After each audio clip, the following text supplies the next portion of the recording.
الحمدللہ رب العالمین والصلاة والسلام علی سید المرسلین اما بعد فاعوذ باللہ من الشیطان الرجیم بسم اللہ الرحمن الرحیم۔ ہماری کسی بھی ویڈیو میں کوئی بھی ایک لفظ بھی آپ ایسا نہ پائیں گے جو اللہ تعالیٰ کے حکم اور اس کے نبی اکرم صلی اللہ علیہ وآلہ وسلم کی تعلیمات سے ہٹ کر ہو۔ آپ سے گزارش ہے ہماری ویڈیوز کو آخر تک دھیان سے سنیں، یقیناً آپ کی زندگی بدل جائے گی۔ کفار کا شیطانی فلسفہ سن کر رحمت دو عالم صلی اللہ علیہ وآلہ وسلم نے فرمایا کہ میں تمہاری اس تجویز کا جواب اپنے رب سے پوچھ کر دوں گا، مجھے اس کی وحی کا انتظار ہے۔ چنانچہ جبرائیل امین یہ سورت لے کر نازل ہوئے۔ بسم اللہ الرحمن الرحیم۔ قُلْ يَا أَيُّهَا الْكَافِرُونَ لَا أَعْبُدُ مَا تَعْبُدُونَ وَلَا أَنْتُمْ عَابِدُونَ مَا أَعْبُدُ وَلَا أَنَا عَابِدٌ مَا عَبَدتُّمْ وَلَا أَنْتُمْ عَابِدُونَ مَا أَعْبُدُ لَكُمْ دِينُكُمْ وَلِيَّ دِينِ۔ آپ فرما دیجئے، اے کافرو، میں پرستش نہیں کیا کرتا ان بتوں کی جن کی تم پرستش کرتے ہو، اور نہ ہی تم عبادت کرنے والے ہو اس خدا کی جس کی میں عبادت کیا کرتا ہوں، اور نہ میں کبھی عبادت کرنے والا ہوں جن کی تم پوجا کیا کرتے ہو، اور نہ تم اس کی عبادت کرنے والے ہو جس کی میں عبادت کیا کرتا ہوں۔ تمہارے لیے تمہارا دین ہے اور میرے لیے میرا دین۔ آگے بڑھنے سے چنانچہ اس مہم سے بھی کفار کو خائب و خاسر لوٹنا پڑا۔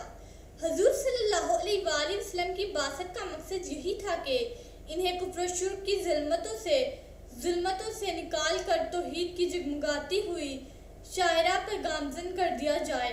اس کے لیے جو تجاویز انہوں نے پیش کی تھی، ان کو عملی جامہ پہنانا اگرچہ کسی انسان کے بس کی بات تو نہیں، لیکن اللہ تعالیٰ جس نے اپنے ایک کلمہ خود سے اس عالم رنگ و بو کو تخلیق فرمایا، اس کے سامنے کوئی مشکل نہ تھا کہ وہ ان پہاڑوں کو پرے دھکیل دیتا یا ان کا نام و نشان ہی مٹا دیتا، اور مکہ کی وہ تنگ وادی وسیع اور فراخ ہو جاتی جس نے ننھے اسماعیل کی ایڑی سے زمزم کا چشمہ جاری کر دیا۔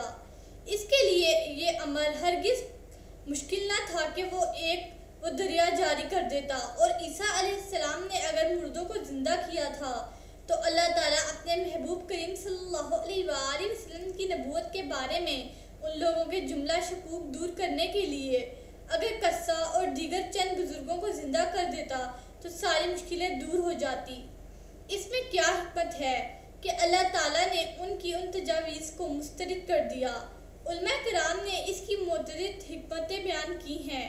ایک حکمت تو یہ ہے کہ ان کے یہ سوالات اس لیے نہ تھے کہ وہ ہدایت قبول کریں گے، گمراہی کو چھوڑ کر صراط مستقیم پر گامزن ہو جائیں گے، بلکہ انہوں نے عذرا عناد ان امور کے بارے میں اصرار کیا تھا۔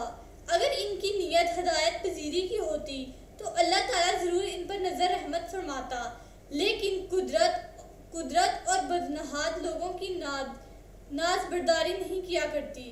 دوسری حکمت یہ بیان کی گئی کہ اللہ تعالیٰ کو علم تھا کہ اگر ان کے یہ سارے مطالبات پورے بھی کر دیے گئے تو پھر بھی وہ اپنے کفر پر اڑے رہیں گے اور اس دعوت کو قبول نہیں کریں گے، تو ایسے لوگوں کے بارے میں ان معجزات کے ظہور کا کوئی فائدہ نہ تھا۔ چنانچہ اللہ تعالیٰ ارشاد فرماتا ہے، ترجمہ: اگر ہم اتارتے ان کی طرف فرشتے اور باتیں کرنے لگتے، ان سے مردے قبروں سے اٹھ کر اور جمع کر دیتے ہر چیز کو ان کے روبرو، تب بھی وہ ایمان نہ لاتے، مگر یہ کہ چاہتا اللہ تعالیٰ، لیکن اکثر ان میں سے بالکل جاہل ہیں۔ علماء سہیلی نے اس کی یہ حکمت بیان کی ہے، فرماتے ہیں کہ کفار اللہ تعالیٰ کی حکمتوں سے بے خبر تھا، اس لیے وہ اس قسم کی بے سروپا فرمائشیں کیا کرتے تھے۔ اگر انہیں ان حکمتوں کا علم ہوتا تو کبھی وہ اس قسم کی باتیں کرنے کی جسارت نہ کرتے۔ نبی پر ایمان وہ معتبر جو اس کی بات کو سچا مان کر قبول کیا جائے، اور یہی انسان کی آزمائش ہے۔ جو شخص نبی کے اقوال کو تو تسلیم نہیں کرتا، لیکن اس کی فرمائش کے مطابق اگر کوئی معجزہ دکھایا جائے اور اسے وہ اپنی آنکھوں سے مشاہدہ کر لے تو پھر وہ تسلیم کرے، تو ایسا ایمان بارگاہ الہی میں قبول نہیں کیا جاتا۔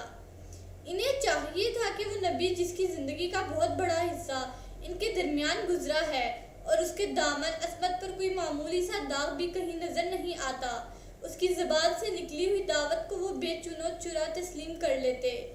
نبی کے ارشاد پر تو ایمان لانے کے لیے وہ تیار نہیں، لیکن اپنے ذاتی مشاہدات کو وہ حق کے پہنچانے کا معیار قرار دیتے ہیں۔